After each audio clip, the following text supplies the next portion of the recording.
안녕하십니까? 마가복음 81번째 시간, 기도의 응답을 기다리기 전에 응답받는 기도의 사람이 되어야 합니다. 응답받는 기도의 사람이 되어야 합니다. 라는 제목으로 하나님 말씀 증거하도록 하겠습니다. 본문의 말씀 마가복음 11장 18절부터 24절까지 있는 말씀 함께 읽습니다. 대제사장들과 서기관들이 듣고 예수를 어떻게 죽일까 하고 꾀하니 이는 무리가 다 그의 교훈을 놀랍게 여김으로 그를 두려워함이더라. 그리고 날이 저물매 그들이 성 밖으로 나가더라. 그들이 아침에 지나갈 때 무화과 나무가 뿌리채 마른 것을 보고 베드로가 생각나서 여짜오되 랍비여 보소서 저주하신 무화과 나무가 말랐나이다. 예수께서 그들에게 대답하시되 하나님을 믿으라. 성전을 정결케 하시고 이튿날 아침 베다니를 나서던 예수님과 제 아들은 놀라운 광경을 목격했습니다.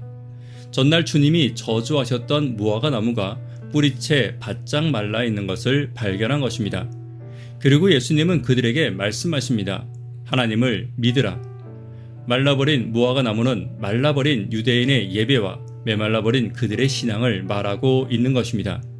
그러나 그 가운데 믿음이 있다면 그 나무가 마른 것처럼 반대로 다시 나무가 살아나는 것도 가능함을 예수께서 말씀하신 것입니다. 그렇다면 우리의 믿음과 기도가 어떻게 하면 메마른 신앙에서 생명 있는 신앙과 생명 있는 기도로 바뀔 수 있을지 본문을 통해 함께 살펴보도록 하겠습니다. 첫 번째는 온전한 믿음을 위해 기도해야 합니다.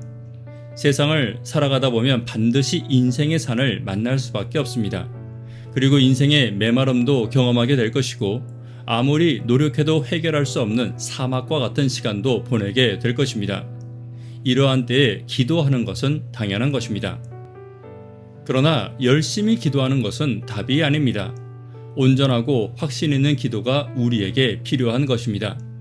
간절한 기도보다 더 필요한 기도는 믿음의 기도임을 잊지 않아야 합니다. 오늘 우리의 기도가 믿음의 기도가 되기 위해 믿음을 위해 기도하는 저와 여러분 되기를 간절히 바랍니다. 두 번째는 말씀에 의지해 기도해야 합니다. 의심하지 않고 기도하는 방법은 말씀에 의지해 기도하는 것입니다.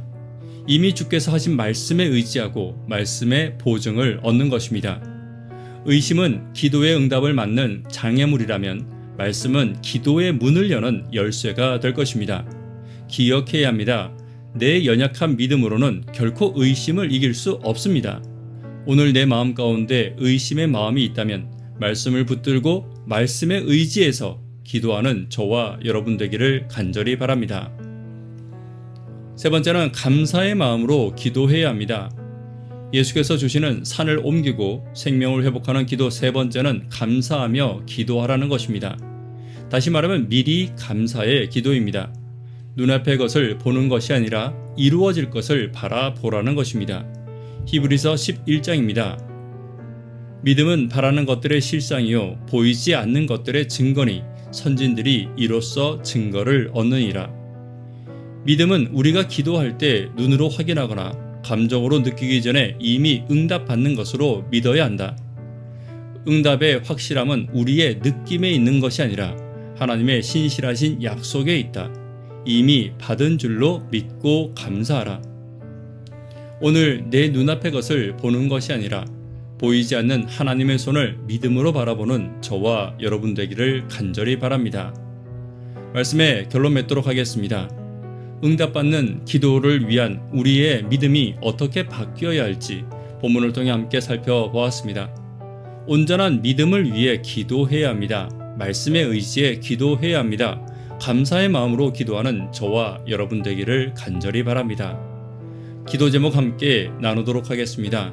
성령 충만한 교회, 예수 충만한 성도를 위해 기도 부탁드립니다.